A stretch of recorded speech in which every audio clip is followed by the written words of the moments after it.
Témoignage numéro 3 pour parler des temps actuels.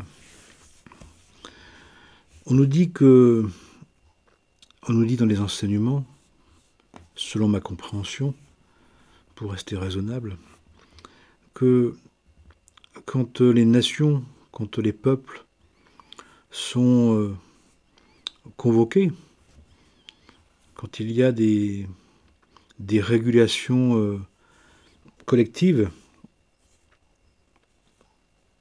eh bien, que ça touche tout le monde, que ça nous demande à chacun et chacune de choisir, de rechoisir ce que nous voulons être ensemble. Et ça peut passer, comme actuellement en France, par des nouvelles élections, pour que justement que notre nation puisse trouver un nouvel élan, un nouvel équilibre. Bien sûr, chacun et chacune, en son âme et conscience, est responsable de son vote, et dans le secret de son cœur, votera pour le parti, le candidat qu'il préfère. Peu importe, à vrai dire. L'essentiel étant d'arriver à trouver une nouvelle cohésion, une nouvelle cohérence ensemble, de faire nation. Ce qui veut dire aussi que, spirituellement parlant, ça nous demande de nous rappeler que nous faisons partie d'une nation, nous faisons partie d'un collectif, nous faisons partie d'une communauté nationale, et aussi d'une communauté européenne, et d'une communauté humanité générale. Ce qui fait que notre projet personnel doit s'inscrit de fait dans ces cadres-là. Et pour que ça fonctionne, il est nécessaire à chaque étape de conscience, individuelle et collective, eh bien, qu'il y ait un ajustement, qu'il y ait une reconfiguration. Et c'est ce qui est en train de se passer dans beaucoup de pays du monde où il y a une reconfiguration des pays, des peuples, des nations, et même de toute l'humanité actuellement. On nous dit que dans des circonstances comme celle-là, dans des temps comme ça charnières d'humanité, les projets individuels passent en second, passent après. Et on voit bien qu'on est tous impactés d'une manière ou d'une autre par l'ambiance générale, la reconfiguration générale dans laquelle nous sommes. Et on nous dit que c'est normal, on nous dit que c'est comme ça. Ça veut dire aussi que la reconfiguration collective influence notre vie personnelle. Mais ça veut dire aussi que, rappelons-nous que notre vie personnelle, elle s'inscrit au cœur d'un peuple, d'une langue, d'une nation, d'un pays, qui a sa logique, qui a son esprit, qui a son état d'âme, qui a sa raison d'être, et qui a sa propre évolution. Une évolution à la fois des nations, puis une évolution aussi des nations, du monde, de l'humanité, puis une évolution aussi individuelle. Et les trois étant interreliées, interagissantes, interdépendantes. Qui fait que, quand on arrive à un moment dans lequel nous sommes, où on nous dit, où on nous laisse entendre que on serait dans une reconfiguration non pas qu'individuelle, non pas que nationale, mais aussi internationale, générale, pour toute l'humanité, eh bien, ça crée forcément des bouleversements qui peuvent engendrer ces bouleversements, soit des opportunités de transformation, des nouvelles interrogations, d'envisager les choses d'une autre manière. Et c'est fait pour ça. Cette pulsion de vie, cette poussée de croissance, fait qu'il y a une reconfiguration qui se fait. Mais parfois, ça s'associe, ces changements individuels, collectifs et généraux, par des formes de résistance, de réticence, qui peuvent être des agacements, qui peuvent être des refus, qui peuvent être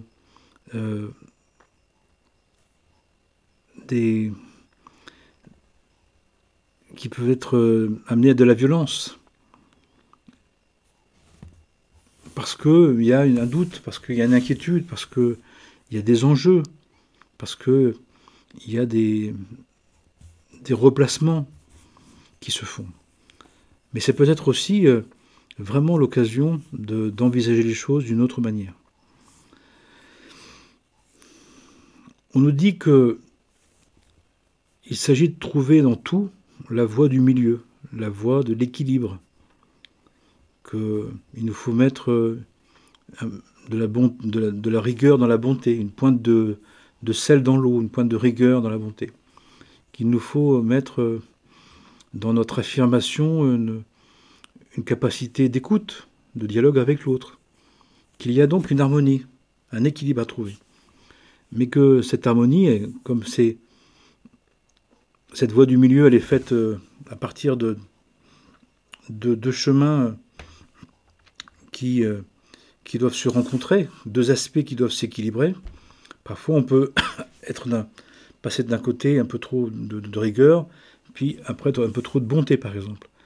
Mais il s'agit de les équilibrer, au titre individuel, au titre collectif et au titre général.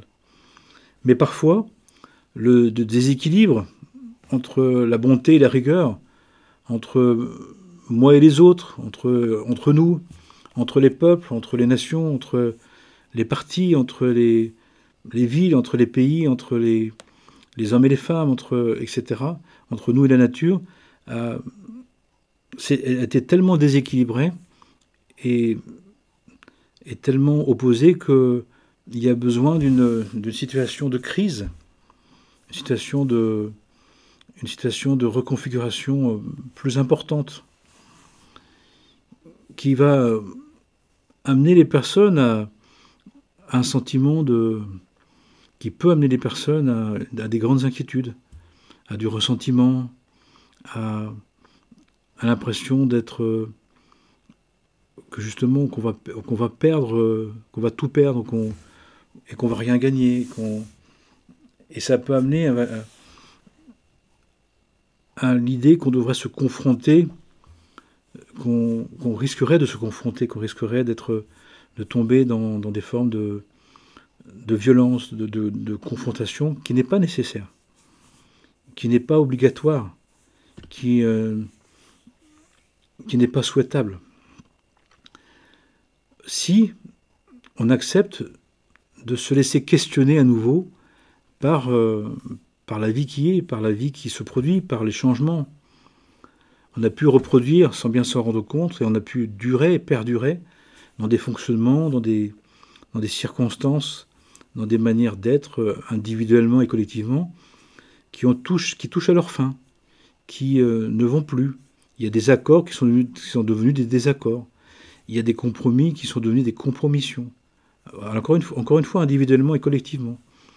Et donc, il vaut mieux que ça passe par les urnes, il vaut mieux que ça se passe par un dialogue, que ça se passe par des confrontations d'idées, que ça se passe par de la controverse de pensée, de conception, pour qu'on puisse trouver un nouvel accord, pour trouver comment vivre ensemble, comment continuer à vivre ensemble. Il y a une interdépendance entre l'individu et le collectif. Nous appartenons à un groupe, à une nation, à une communauté, et nous avons à exister dans le cadre de cette vie commune, de cette vie partagée. Nous ne pouvons pas vivre que pour le collectif ou vivre sans le collectif. Il s'agit de trouver un bon accord. Et là, on voit qu'il y a un nouvel accord à trouver entre les besoins personnels, les besoins individuels et les besoins collectifs.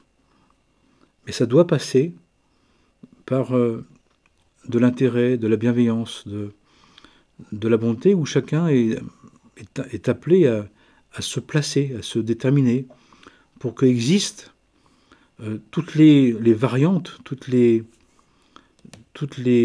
manières de penser notre vie, notre nation, notre communauté, notre collectif, ce qui nous est commun. Justement, en comprenant, en sachant, en se souvenant que nous devons garder le point commun, le centre commun, ce qui nous unit, ce qui nous rassemble. C'est pareil que ce soit en couple ou en famille, ou dans un village, dans une nation, dans les nations, dans les peuples. Il y a à trouver, à essayer de vivre sa vie, d'être qui on est, de s'affirmer dans le respect de valeurs communes, d'un projet commun. Et il nous faut les deux. Et pour que la roue elle tourne bien, il faut un moyeu, un centre, et puis une roue qui tourne autour. Et qu'on puisse se rappeler que notre liberté individuelle, que nos besoins personnels ne peuvent pas être au détriment des autres. Et que chacun se contienne, fasse un effort justement de prendre soin de ce qui nous est commun, de ce qui nous fortifie, ce qui fait que on arrive à vivre ensemble, quel que soit l'endroit où on est, quel que soit notre point de vue, quelle que soit notre considération, puisque tous les points de vue, toutes les considérations, toutes les manières d'envisager les choses ont besoin de s'exprimer, mais ont besoin de faire l'effort en s'exprimant, de vouloir se concilier, de se réunir, de s'ajouter, de s'adjoindre, de faire en sorte qu'on puisse vivre ensemble, dans le respect mutuel, pour que chacun puisse développer ses dons, ses charismes, ses capacités, ses qualités. Et ça, c'est une décision qu'on doit prendre. C'est un choix qu'on doit faire. C'est une possibilité que chacun a, que chacune porte, de dire j'ai envie d'être moi-même et de participer au bien commun. Et pour participer au bien commun, je vais accepter d'être raisonnable, d'être sensé, d'être précautionneux, d'avoir envie que nous puissions partager et nous soutenir et nous réunir avec nos différences, avec nos accords et nos désaccords, mais sans attaque, sans reproche, sans haine, sans colère, sans haine, sans cruauté. Pourquoi ? Parce que sinon tout le monde va y perdre. Sinon c'est le chaos, c'est l'anarchie, c'est l'insurrection, c'est l'animal humain non domestiqué, sauvage qui réapparaît. Et là, toutes les sauvageries, toutes les saloperies, toutes les cruautés peuvent remonter à la surface. Nous ne sommes pas dupes, chacun et chacune. Il y a un animal sauvage en nous, une animalité intempestive, effrontée, cruelle, qui peut rejaillir. Mais alors on y perdra tous. On sera tous et toutes dans une situation chaotique et catastrophique. Et je pense que personne ne le veut. Mais pour ça, nous devons mettre un peu d'eau dans notre vin, mettre un peu moins de sel dans l'eau, d'être raisonnable, de faire la part des choses. Et donc d'apprendre à gérer nos frustrations, d'apprendre à mieux gérer nos passions, de vouloir être complètement satisfait, complètement avoir raison, si c'est tout seul, si c'est au détriment des autres, si c'est dans la suppression des autres, ça ne sert à rien. Ce qui veut dire qu'on a besoin de personnes de bonne volonté. On a besoin dans chaque camp, dans chaque expression, dans chaque parti, dans chaque peuple, des hommes et des femmes de bonne volonté qui ont à revendiquer, qui ont à exprimer un point de vue différent, un point de vue particulier. mais que l'on doit chercher à associer, que l'on doit chercher à nourrir mutuellement. Il est dit que les grands maîtres, qui étaient dans des conceptions différentes, avaient un tel amour de la vérité, un amour de la concorde, un amour de la paix civile, de la paix fraternelle, que quand ils étaient dans une controverse d'un point de vue des textes, la première chose qu'ils faisaient, ce n'était pas d'affirmer ce qu'ils pensaient, c'était d'abord de dire ce que l'autre pensait. D'abord d'étudier ce que l'autre, la pensée de l'autre, pour ensuite d'y répondre à partir de sa propre pensée, de sa propre idée des choses. Vous vous rendez compte? La capacité d'ouverture d'esprit, de conciliation, de compromis sans compromission, de respect mutuel, de bienveillance, avec une modestie, une humilité, une docilité, la recherche de la vérité qui fait que, la recherche de la concorde qui fait que je vais d'abord écouter l'autre et étudier ce que dit l'autre, pour mieux y répondre. Je ne vais pas m'opposer systématiquement, je ne vais pas attaquer, je ne vais pas dénigrer, je ne vais pas agresser, je ne vais pas violenter, je vais pas repousser. Parce que ça indique ma fermeture, ça indique mon ignorance, ça indique ma difficulté à faire de la place à la controverse, à l'opposition, à la contradiction, à un autre point de vue. Alors que dans chaque point de vue, il y a une part à garder, il y a une part à associer, une part à trouver, à réunir. Donc c'est pour ça qu'on doit s'intéresser, c'est pour ça qu'on doit être écouté, on doit demander à la personne de s'expliquer, de préciser les choses. Bien évidemment, ça demande à ce que chacun et chacune, dans ce dialogue-là, fait cet effort. C'est un effort. C'est un gros effort à faire. Mais ça nous concerne tous à quelques degrés de notre vie que ce soit. Et on nous dit que c'est un impératif. C'est une nécessité de se dire mutuellement, faisons l'effort de vraiment nous écouter, de nous entendre, mais pas que ça, mais de nous écouter. Pour être capable de dire, de comprendre ce que l'autre veut dire, mais même de l'expliquer, et même de l'approfondir. Parce que ça va aider la situation, d'aider quelqu'un à approfondir son point de vue, à l'affirmer entièrement, à le revendiquer, à l'énoncer, c'est mieux le comprendre. Et c'est de mieux pouvoir y répondre, pour trouver à un moment donné ce qui peut s'accorder. Il est dit dans les enseignements spirituels qu'on peut toujours arriver à s'accorder si on a envie de s'accorder. Et on ne pourra, si on n'a pas envie de s'accorder, quel que soit ce qu'on dira, quels que soient les arguments, on n'arrivera pas à s'accorder. Donc il y a une volonté là à avoir, il y a un choix à faire, de dire on cherche à s'accorder. Parce que si on cherche à s'opposer, tout en s'expliquant, en se surexpliquant, en se suraffirmant, on ne pourra pas s'accorder. On va s'opposer, mais au point de se confronter, et même d'aller vers du chaos, vers la destruction que personne ne souhaite, que personne ne sensé et que personne d'humain, de bienveillant souhaite, bien évidemment. Et donc pour éviter ça, il faut qu'on le fasse. Et pourquoi je dis ça? Parce que, spirituellement parlant, ce qui se passe au niveau d'une nation, ça se passe au niveau des individus.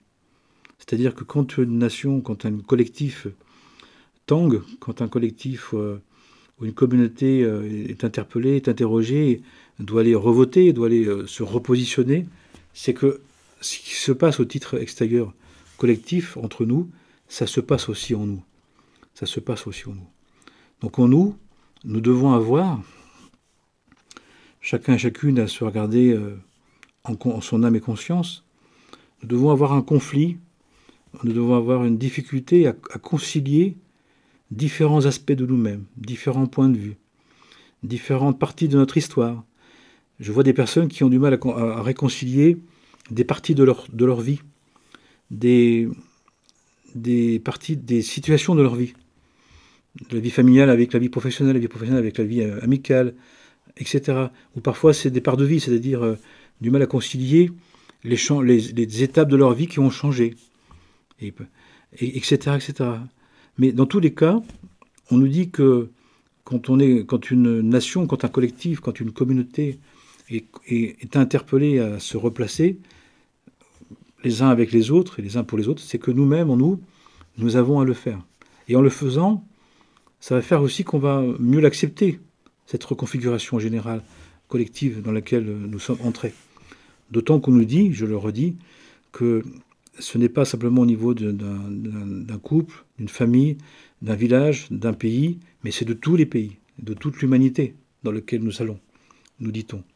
Donc nous avons à faire vraiment ce travail de trouver comment lier, comment relier les différentes parts de notre être, les différentes visions de notre être, les différentes parties de notre vie, les différentes versions de nous-mêmes, par un liant universel, par quelque chose qui peut les inclure, qui peut les réunir, qui peut les faire se rassembler, s'assembler, se rassembler, mais de faire alliance.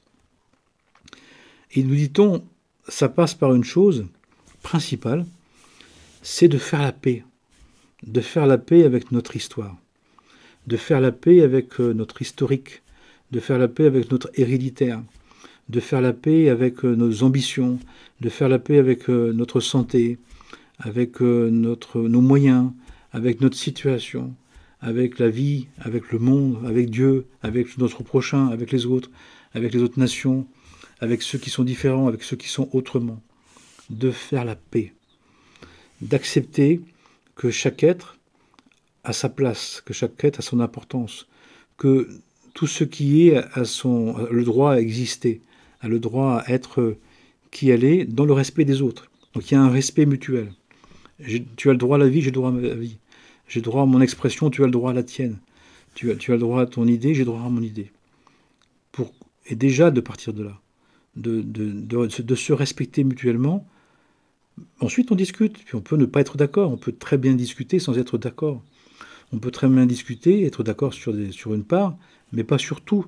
Mais dans tous les cas, ça ne peut pas autoriser de blesser l'autre, de détruire l'autre, d'en vouloir à l'autre, de dénigrer l'autre, de le reprocher, de vouloir s'accaparer un pouvoir sans les autres. Non. Nous sommes forts ensemble. Nous sommes toujours faibles seuls. Et cette force commune, nous devons la retrouver. Nous devons la retrouver en développant, nous dit-on, une capacité à faire de la place pour chaque expression, pour chaque idée, pour chaque conception, qui auront besoin de s'associer, qui auront besoin de coopérer, qui auront besoin de trouver un accord, ce qu'on appelle un compromis. La beauté du compromis, dont disait le Mahatma Gandhi, d'être dans la bonté du compromis.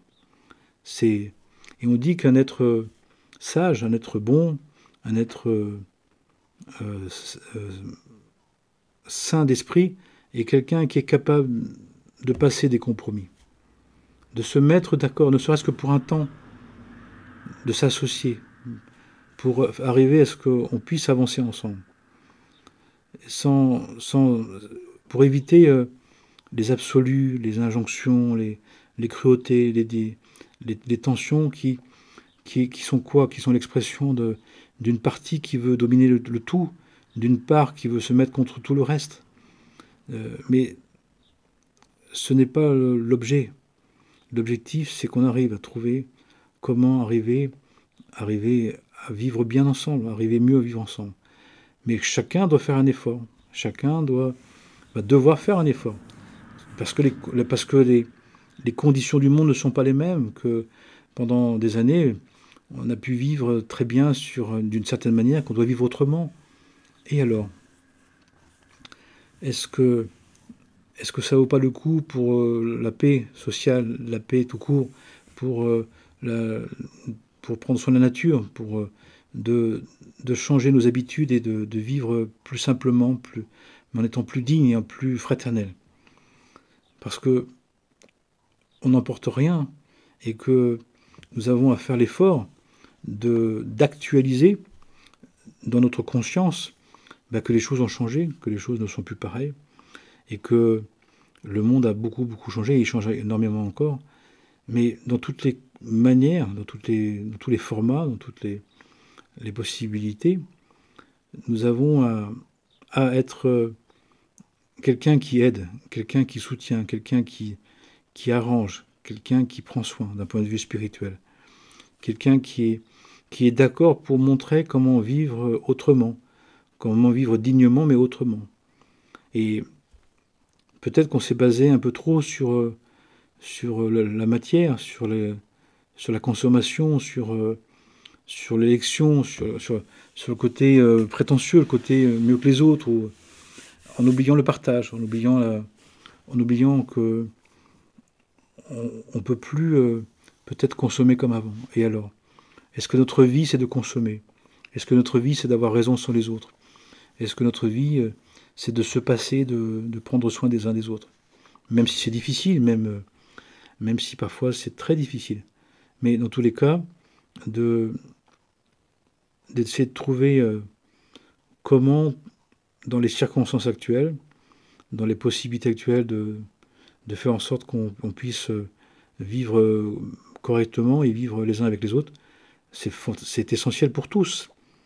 Parce que les conséquences négatives, sinon, seront pour tous et toutes, de toute façon. Donc il y a comme une obligation de concevoir les choses autrement, de nous réévaluer, de changer de point de vue, pour faire en sorte qu'on puisse trouver un accord, qu'on puisse trouver à s'accorder, à se mettre d'accord, un tant soit peu, avec un minimum de respect, un minimum de bienveillance,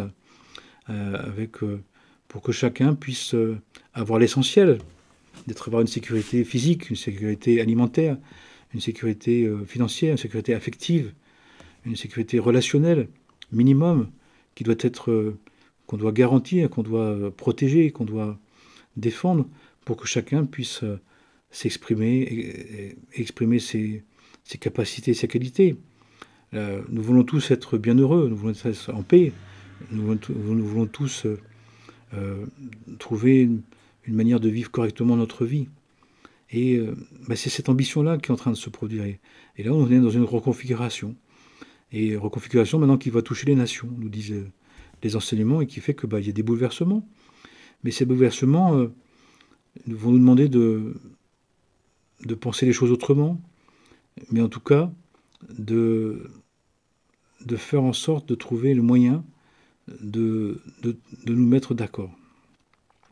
Ça veut dire aussi qu'on doit assumer nos désaccords, qu'on doit commencer à avoir nos différences, savoir qu'on n'est pas d'accord sur tout. Mais ensuite d'apprécier ces désaccords, de voir pourquoi tu dis ça, pourquoi tu penses ça. Toi, de ton point de vue, ça doit être comme ça, et toi, moi, mon point de vue, ça doit être comme ça. Pour qu'on puisse trouver ce qui est acceptable pour chacun, ce qu'on pourra faire ensemble de correct. Mais ça veut dire aussi que chacun doit renoncer à sa version personnelle, absolue, définitive, qui ne peut que exister qu'en repoussant les autres, qu'en dénigrant les autres. Mais est-ce que c'est vraiment juste? Est-ce que c'est vraiment ça? Est-ce que c'est vraiment ce qu'on veut? D'avoir raison tout seul? Je vois des personnes qui ont tellement raison tout seul qu'ils ne supportent pas les autres, qui n'aiment pas les autres, qui sont prêts à utiliser des moyens durs ou terribles, jugeant, attaquant, injonctifs, cruels, pour avoir raison. Est-ce que c'est vraiment ça qu'on veut? Est-ce que c'est vraiment ça, vers ça qu'on veut aller? Parce que si on est la majorité comme ça, on sait ce que ça donne quand il y a de l'intolérance aussi grande, de la fermeture de cœur. À un moment donné, les oppositions deviennent des confrontations et ensuite des conflits terribles. Et moi, j'en veux pas personnellement, ça m'intéresse pas. Et je trouve ça très triste et très dommage. Et je pense que nous pouvons faire en sorte que ça n'arrive pas si nous sommes nombreux et nombreuses à décider, à notre manière, de dire je vais faire la part des choses. Je vais être quelqu'un de bonne volonté qui va pas tout accepter, mais qui va pas non plus rien prendre, mais qui va faire la part des choses, mais qui va dialoguer. Et on dit qu'il vaut mieux dialoguer, même si on n'est pas d'accord, que ne plus dialoguer du tout. Donc il vaut mieux dialoguer, il vaut mieux échanger, il vaut mieux discuter, mais tranquillement, pour essayer de comprendre, pour essayer de trouver comment vivre ensemble, pour éviter d'être tombé dans une forme d'intolérance à l'autre, à l'idée de l'autre, aux conceptions de l'autre, qui fait que la vie risque d'être invivable et d'être insupportable. Elle l'est déjà beaucoup, je trouve. Donc voilà, c'était ce témoignage pour une pensée par rapport à ce qui se passe, en lien avec les enseignements, pour dire que notre destin est commun, que nous appartenons à une nation, parfois à plusieurs nations. Parfois nous avons des doubles nationalités, des racines multiples, qui ont besoin de s'associer, qui ont besoin de se parler, qui ont besoin de se retrouver ensemble, de se comprendre, pour s'apprécier, pour vivre bien ensemble. Mais tout ça, c'est pour le bien des êtres. En sachant que la volonté divine est de faire en sorte que chacun puisse être un être unique, que chaque nation soit un être particulier, soit reconnu dans son charisme, dans son état d'esprit, et qu'on puisse ensemble servir bien la volonté divine qui est que ce monde devienne un lieu de paix, un lieu de fraternité, un lieu de liberté, la devise française, mais pour tous, dans le respect de chacun, et qui nous demande de faire l'effort de relativiser ce qu'on veut, ce que l'on dit, ce que l'on pense, pour faire de la place à l'autre. Et si, à vrai dire, si on est sûr de son idée, et c'est ce que disent les enseignements spirituels, si tu es sûr de ton idée, si tu es sûr que tu as raison, tu n'as pas besoin de l'imposer aux autres.